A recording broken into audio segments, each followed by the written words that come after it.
All right, I am back. Didn't even notice I was gone, did ya? Yeah, I know it's because I have no audience yet, but that's what this video is for. I set the deadline of this vid to be the end of January, so I gotta get this intro out. Wait a sec. What am I, in college? What, you gonna dock me 10% per day, or do I have the whole week but it's 50% off no matter what? Yeah, I knew all the late systems so I could weigh which ones I was allowed to not submit on time and by how much. It's cool, we're cool. Mr. Wheeler, my high school film teacher, please don't yell at me for taking too long to make film material. We both know that grades don't matter, it's the substance of the content that you create. Let's do this. On beat flow, my sting, y'all. On track, I be bugging. I'm bugged. Plus kick drip like water, but no longer jugging. That's too much weight for the takeoff. So I left the luggage. I'm gone. Bubble up just like Sprite can, and it seem all of a sudden. Look, this right here be collab of the year. When examining, you see the magic this year. Ain't from Orlando when pandemic, now I won't panic or fear or be frantic with tears. Way that I handle it, channel it, mountain the candle until you see Mano appear. Robert be scamming, I swear they so scandalous. I hope you fathom and manage it where you can see your whole life in a new place. Yo, shout out to Yusef Shelton DeFirst for letting me use his ball in music. Hey ho, hi there everyone. I'm Alex, and this is my channel. I'm a YouTube content creator as of would you look at that? It's like an omen. It's cool, Alex. They're fine. They're gonna love you. Be fun, speak clearly, present your passion, make CJ the X proud. I wanted to start my content creation in 2022? Oh man, don't you feel late to the ball, don't you, Alex? You stupid boy, stupid!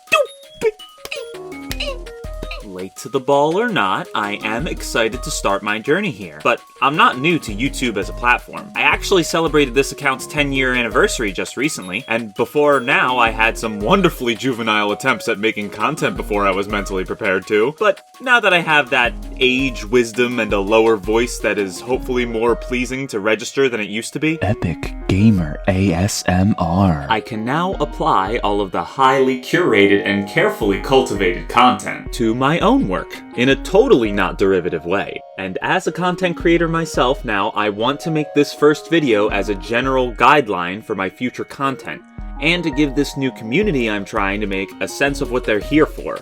So my friends, let's give them what I came here for. If you want to see me have a cooler banner, then support me on Ko-fi, because I don't think a single one of my videos will be monetized. So, with the metaphorical match struck, I've officially begun my career as, online and political media content creator? I guess I should start by introducing myself. My name is Alex. I'm an Asian American non-binary pansexual that likes to write, act, create, play, laugh, obsess, and collaborate. I'm everything you want and not a single one of your expectations. I want to establish the rules and guidelines for myself and my community that I foster by doing this nonsense. If you like my stuff and support my beliefs, then you'll generally want to follow this code that I'm trying to foster.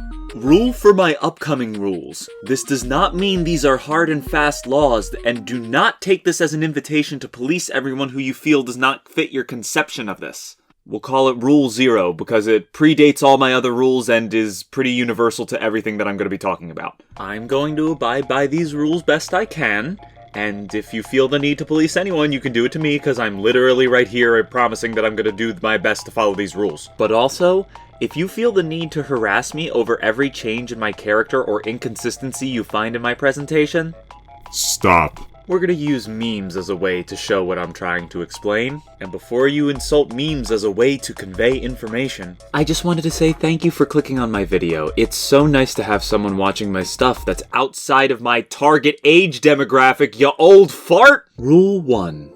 Do not listen with intent to respond, but intent to understand. Empathy is wisdom. This is going to be my paramount rule as a human being that exists amongst other human beings. We are social creatures, and if I could say one thing, if I had one single thing to say, like, hold on a second, let me find one of those memes I had with a gun.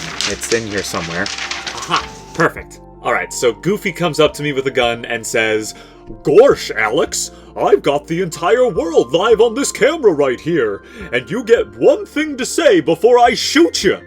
What do you say to the entire world before I take the shot?" You know what I'd say? What I'd think about more than anything in my experience on this bitch of a rock? As Goofy presses the cold metal of end of his gun to my back, Better think fast, you twink son of a... I'd say that empathy is the most valuable and unlimited resource that humanity has to offer. Sometimes I feel as someone born in and growing up in the US that we are raised to withhold our empathy for those who are truly deserving, as if that's something that is valuable in its ability to exclude others from. Even though the reality of our day-to-day lives is much more complicated. Friends can grow estranged, family members can turn out to be abusive, many of the strangers that we were taught to worry about are our coworkers, classmates, patrons, mentors, and it's really our job to parse out the nuance of who is harmful to us so that we can appropriately distance ourselves from them. So why are we taught that even as we know that everyone is their own person with a unique perspective and story, that this is a good idea? A lot of us still do not even believe that providing for your peers is a wise decision, so they end up with an even smaller circle of compassion. In actuality, that mentality is a way to break down our communities and give us less people who want to support us or are willing to support us, in turn making us more bitter, isolated, and frustrated. The real philosophy behind this line of thought is for another video, but to put it simply, we need to revolutionize empathy. And the best way to do that is to approach life and our discussions with others on how we are going to live in this world altogether in good faith. Rule number 2. Never give an impassioned reply when an LOL will suffice. By Sun Tzu. So, on the other side of my number 1 rule, it seems a bit weird that I'd turn around and say, "Hey, actually, don't care as much, boo, why you crying?" And I do realize these two ideas seem kinda directly at tension with each other. I mean, I just went on a whole diatribe about how I'm basically begging the world to care about each other. Oh, and what a brave soul I am for doing so. But anyway, the reason I directly contradicted myself is that life is never that simple. While I do believe that there are many people in this world that are in need of the ability to not be an asshole, there is such a thing as going too far onto the other side. Simply put, I've seen many well-intentioned and empathetic people engage in long, drawn-out, exhausting, and sometimes even toxic discussions and arguments with people who are engaging in bad faith. And that negative experience either really puts them on the back foot of trying to engage in fruitful discussion in the future, or worse yet, turns them off to the idea that they should defend their ideas at all. This is made worse yet when such trolls, who are very active and online, show up for their co-harasser and dogpile the well-intentioned debater. Of course, they sometimes then get their friends to join in, but the results are never fruitful. And while I do believe the most important rule is to be a person who acts in good faith, the second most important rule is to recognize when other people are approaching you in bad faith. Rule number 3. Luigi knows how to treat fascists. See, guys, this is why I'm not even gonna bother monetizing my videos. I'm really not gonna be able to contain myself, dudes. There's gonna be no chance. But yeah, fascists, not welcome here. They won't ever be welcome here. I won't show them love, nor will I show them respect. They're lame and deserve to be made fun of and have all their weapons taken away. Didn't we already get rid of the Nazis? Why are they back? Didn't we beat them?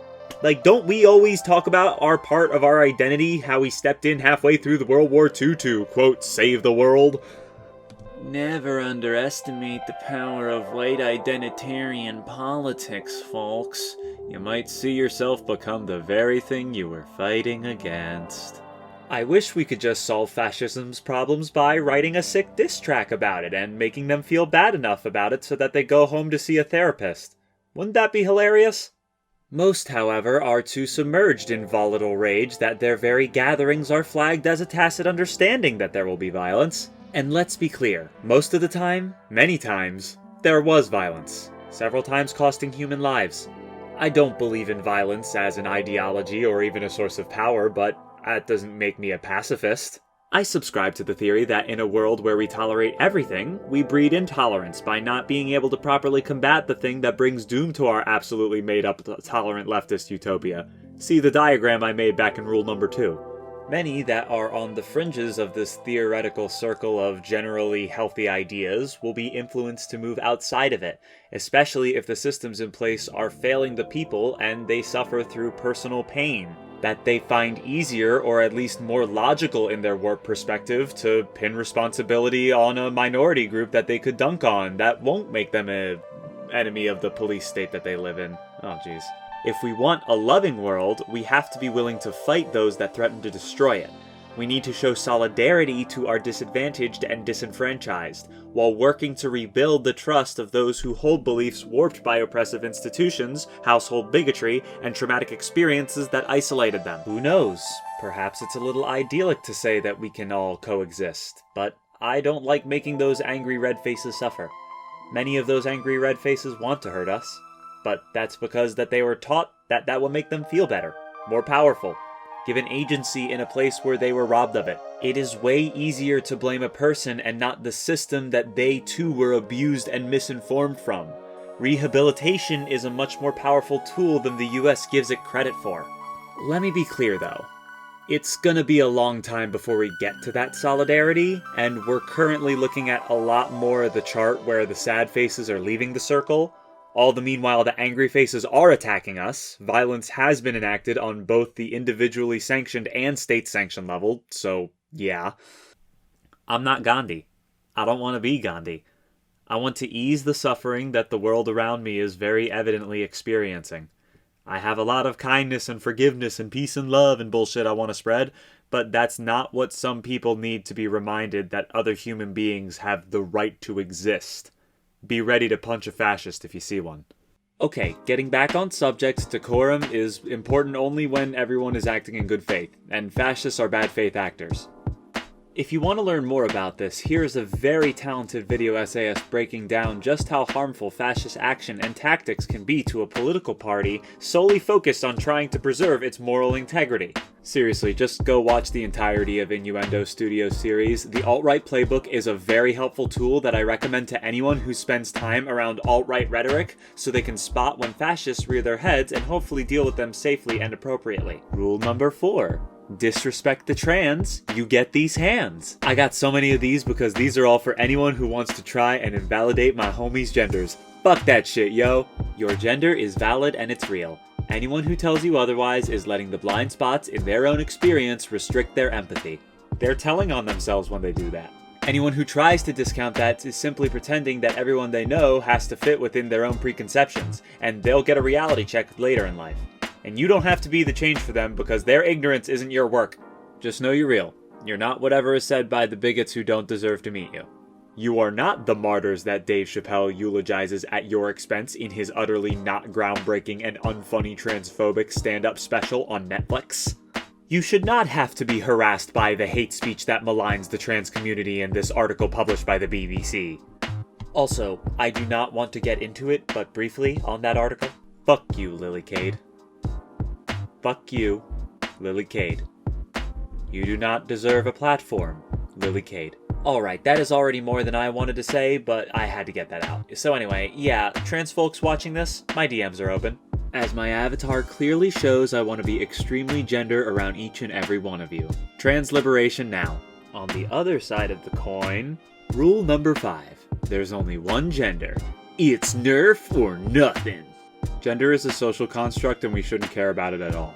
Oh boy, here comes an AMAB NB here to give us a hot take on gender after spending the whole last rule talking about it like they know better than everyone around. Take it to your own channel, Dio the Roblox Raptor.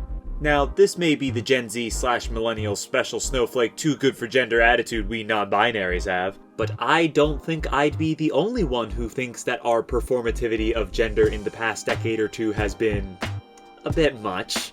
I mean, I just think it's not that over the top to ask that gender reveal parties not give me the fear that California is going to be set ablaze for another few months. And sure, yeah, that's kinda using the most extreme case, but it's weird that I have the ability to say that sentence and for me not to be talking out of my ass. I didn't make that up. That really happened. People were so set on broadcasting the genitalia of their child that they caused a wildfire in California. You know. The state that over the past 5 years have been experiencing tens of thousands of wildfires that have ravaged the state for millions of acres of damages. Speaking of wildfires, Rule 6. Genies can't save our world from the impending climate disaster. The scale of our threat when discussing the climate disaster is so total and complete that even though I led my rules with the gender and trans rights like the gay boy that I am, that shit dwarfs in scale when it comes to the climate crisis. The fact that we're gonna make this place we live on such an inhospitable place that we kill every person not rich enough to have the means of protecting themselves from a man-made, man-perpetuated, man-killing apocalypse? Insane. Bonkers even. Buck wild, might I add. Cuckoo bananas, perhaps. And if you're asking why I use man and not other genders for that, it's all run by a bunch of stinky boys and their oil and gas tycoons. I guess if you wanted, you could criticize that I should have used people killing, or maybe a lot of people, or almost all of the poor. Jeez, I'm depressed again. Look, here's a video on climate grief and climate denial by some very talented and funny British people, talking about how fucked we are. Also, check out this crash course on what solarpunk is. This is what I'd recommend if you want to look at envisioning a future where we don't let our oppressors destroy our homes. Oh, and I may have referenced these two white folk when it comes to wrapping your head around the issue, but when we do have that conversation, I need to emphasize that we need to listen to indigenous voices. They have been fighting the violent colonization and industrialization of this nation since literally when we got here in America. Native Americans and other indigenous folk, my DMs are open. Rule number 7. Go outside. Part of me wanted to leave this rule as it was and go to the next because I thought that'd be pretty funny, but also I think there can be more taken from just the LOL factor of touch grass. Something about being involved and active with the community around you and listening to marginalized voices. Now, I understand that the vibes of the past 3, 4... oh no, how long has it been? Oh, it's been bad, hasn't it? If I were to take a guess, I'd say generally speaking, the vibes have been positively rancid these past 5 years. Like, an unreasonable amount of distaste for these vibes. A lot of people are good people, I think. People may disagree with me on that, but you can't stop me from thinking it, so I'm just gonna keep going with this. People want to do good unto others, and people feel good when they help others, especially when those people in need really would appreciate the support. So you'd think the white liberal middle class who lives amongst Nazis trying to dismantle democracy would really want to do something about the societal injustices we have, huh? So why, oh why, does it feel like every time I see someone, especially white people... This is the joke that I'm inserting before I complain about white people so they feel better about me saying something about race. Is the tension appropriately cut? I hope so. I think meta jokes are still in with y'all, right? Why do you generate about as much praxis as a high school production of Hamilton? Whoops, that was supposed to be censored behind the pause button. Fuck, don't be mad. They can't know I majored in theater. Fuck! Why do we, and I use we because I've got a fair amount of white both in ethnicity and class background. Why do we often seem to struggle to get outside our own perspective so often? Why do we shy away from diversity? And even when we don't, we often tokenize the fuck out of the marginalized representation. Why do we often drop the ball and make very boneheaded and if not outright racist, make very nearsighted, racially ignorant gestures that don't end up doing much for anything no matter how much we have intentions of helping? And the easily satisfied way to say it is, that person is racist. And well, yeah, that's probably it. We've all grown up in it and we're institutionalized by it in my country. Everyone in America is definitely racialized and we are all affected by it. But that doesn't do much, nor is it helpful to any person of color. We get that people are racist. So let me try and get to the heart of what I'd say a lot of white liberals are feeling right now. Do you think maybe that you know that you're pretty ignorant, all things considered? You know you want people to be happy. You want to be a part of the conversation, a part of the movement, but you're afraid you're gonna screw it up. You work a lot and do school a lot, and maybe you're pretty proud of your education or knowledge or emotional intelligence. Maybe you spend time doing not the most virtuously rigorous academics, because life isn't supposed to be breaking your back under the crushing weight of moral ideology. But now life's here to get in the way of all of your plans, and everyone else's plans become enmeshed with yours. People often underestimate just how much time living your normal life without enrichment can take up. It doesn't help that living your life kind of isolates you to a very large but seemingly narrow set of viewpoints, and none of it feels empowering or actionable in the slightest. Since you haven't spent enough time experiencing many systemic issues, and if you haven't stared into the abyss that is political science, it's probably not the best move to speak for marginalized groups. And you be right. There is no but there. You got it in one. Have a cookie, champ. But I think people get stopped up by that fear that they felt when wanting to create media or produce content with marginalized voices. They pull away and decide to approach things from a race-blind perspective, even though that regularly just slots in people to think of them as a defaultly white cishet male. Or worse yet, they'll barge in not having done any research and tokenize the fuck out of their characters, or even add to stereotyping, reinforcing toxic and hateful rhetoric. See? Ugh, this really is just a lose-lose situation for liberals, huh? We should just do nothing, right? Sure, the people of color and poor and transes and immigrants have been brutalized for centuries, but I'm sure they need only speak for themselves this time around. We can go back to watching our white liberal think tanks speak instead of, I don't know, listening to a person of color about what critical race theory is? Maybe a video essay on pronouns by a trans woman? If you can believe it, there's entire YouTube channels dedicated to trans people's experiences and developments. If you have personal disagreements with one of these trans voices, I have more. I know beautiful, talented voices performing in New York City, and they'll be happy to tell you about the experience.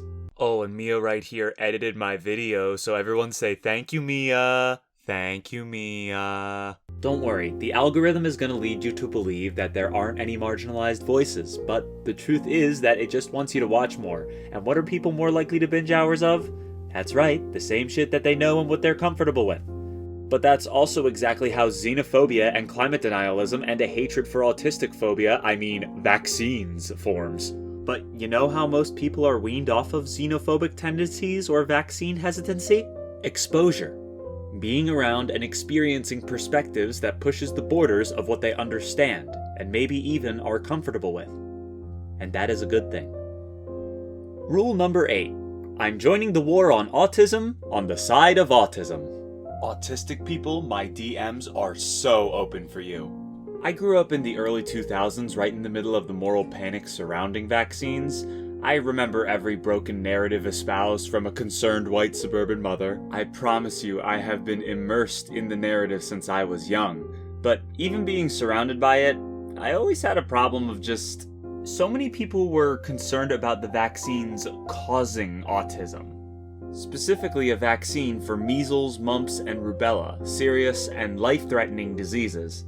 This part right here is very anecdotal, but I think it speaks to how broken and obscene this narrative was at the time. I had not at the time experienced firsthand children with autism back before I was in middle school, but the fear several mothers had menacingly expressed had prompted me, innocently, to ask the question, is autism worse than dying?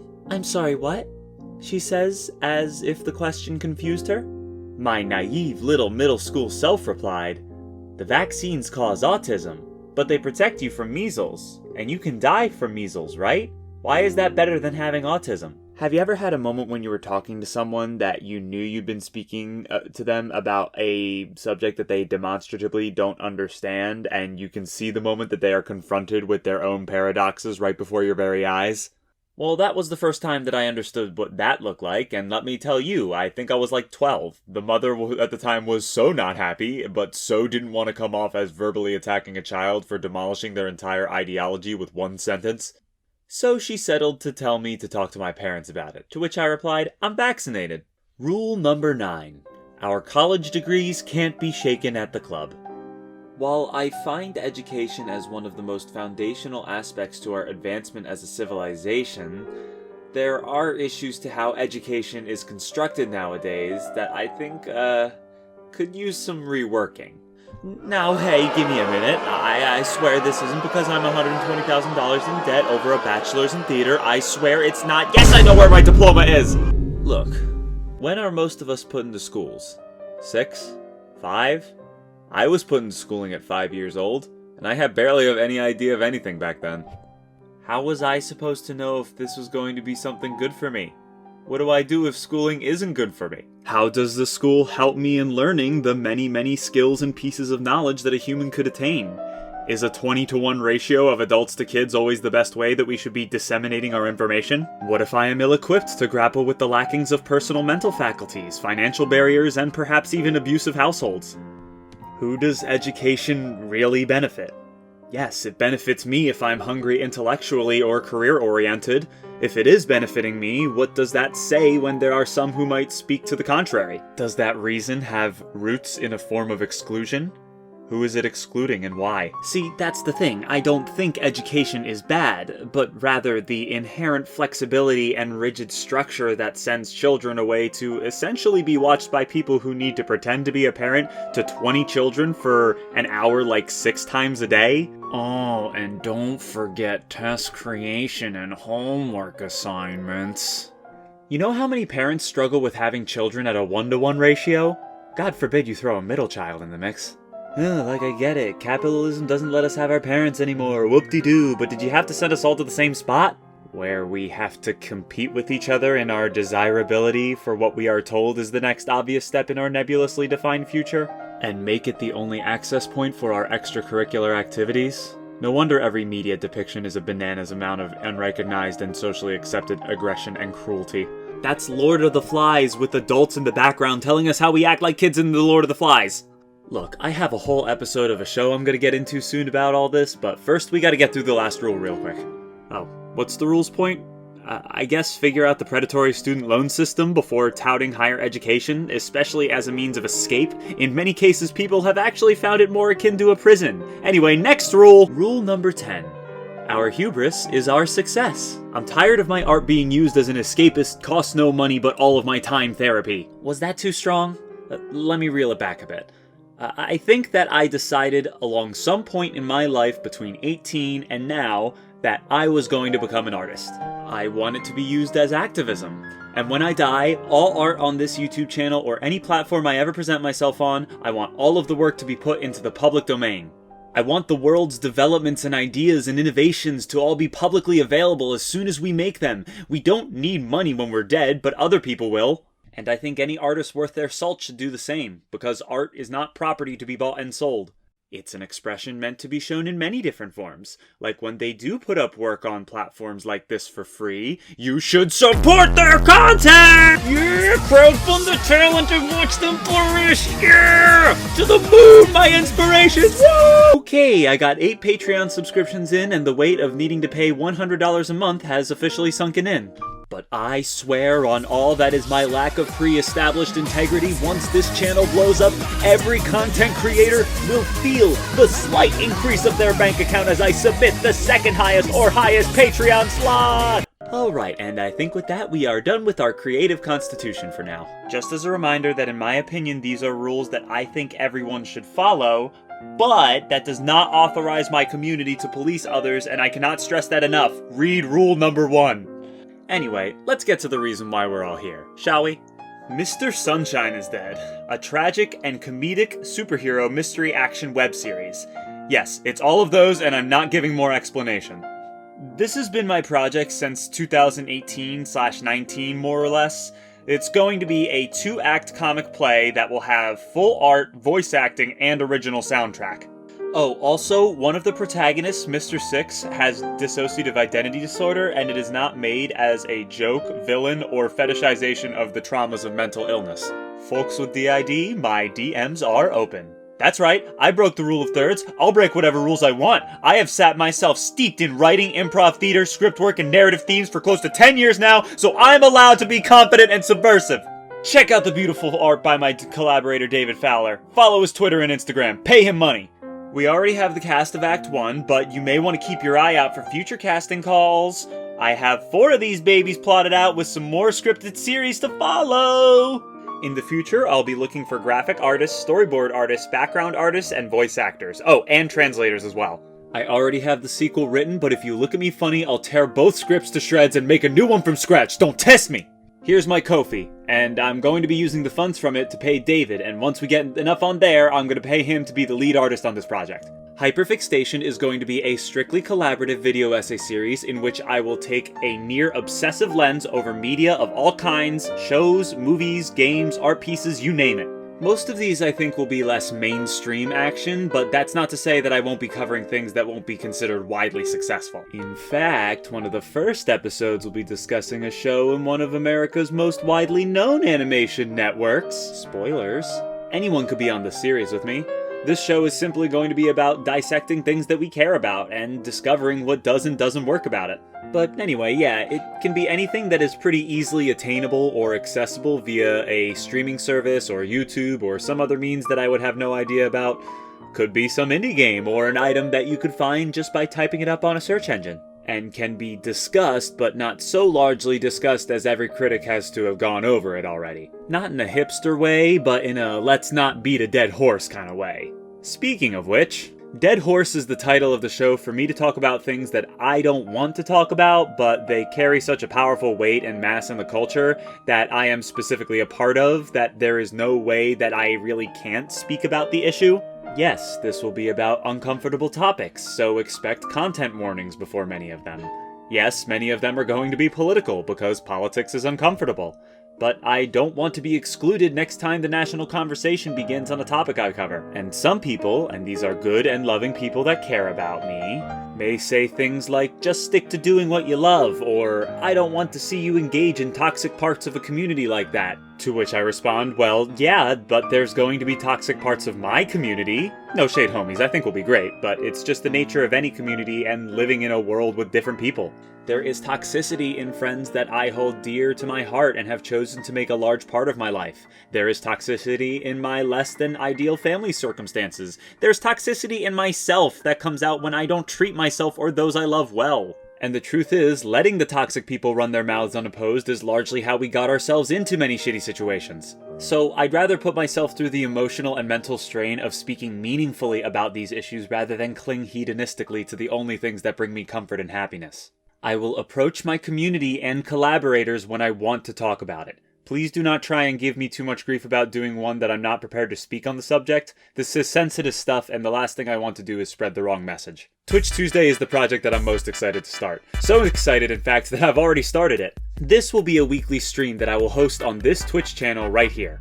I will advertise it on this YouTube every time because the Twitch stream every week is going to be in service to raise funds for people who are disadvantaged, seeking aid, in crisis, amongst other issues. I've gotten to the point in my life where I know personally over a dozen people at a time who are currently struggling to survive in the country I live in right now, and that's when I don't purposefully look away from the issue. You know how many poor souls are out there that would personally need just a few $100s here or there to save their lives, or to get them to make their next month's rent, or to get them to hire a lawyer to divorce their abuser. These are stories I can find by the handful just by scrolling 2 days of my Tumblr feed. It's not hard to find them. We all know they're out there. They are probably the last people who will ever see respite from their suffering if we do not act. I want to help these people, and I have begun to reach out to them about hosting a stream and asking if that's okay that I could just take their PayPal link they posted on their account to ask for funds and just feature a list of those that could use it. None of the money is going to me, and I don't need money from here to go to me. If you want to see me personally succeed, donate to my Ko-fi or Patreon. Yeah, but seriously, you could really help me out if you donated to one of those as well. When this video comes out, show up next Tuesday. I'll be doing Twitch Tuesday, so show up! Don't let me drop this one. Hey, did you know that I have 10 years of dungeon mastering experience for Dungeons & Dragons 5th edition? Did you know that I'm writing a homebrew source book with an accompanying fantasy world? Did you know that I'm running a campaign that playtests the fun source material that we've been testing out for over a year now? Did you know that there's no limit to the amount of players that can join it? It's called 1000 Odds, and you should totally join it if you like 5e and want to pretend like you're going to be the next Critical Role. 'Cause we will be. Yeah, setting up the audience with unrealistic expectations. Love it. I'm going to be documenting the story and eventually be making some media pieces surrounding it, and I'm also going to be waxing on what I think could change in the 5e system, with my experiences in it, and something called, fixing 5e or something. Yeah, saying that you're smarter than Wizards of the Coast. Love it. Well, I think with all that, I've wrapped up everything I wanted to say in this video. I haven't a clue how I'm going to be able to throw all this together. I'm starting several projects and combining them with my others to present all of it on here. And the parts that fall by the wayside, we will do our best to evaluate and adjust. A valued professor of mine once told me that I was afraid of success, and I resented how not wrong he was. While at the time that I had heard it, I'd internally denied the claim. The truth was, though, I was in a comfortable bubble of my own personal exploits. I failed to make the meaningful strides in the world around me despite my desire to do so much outside of college. But some wisdom I had heard once over the years is that the best time to have planted a tree would have been 20 years ago. The second best time, however, would be to do it today.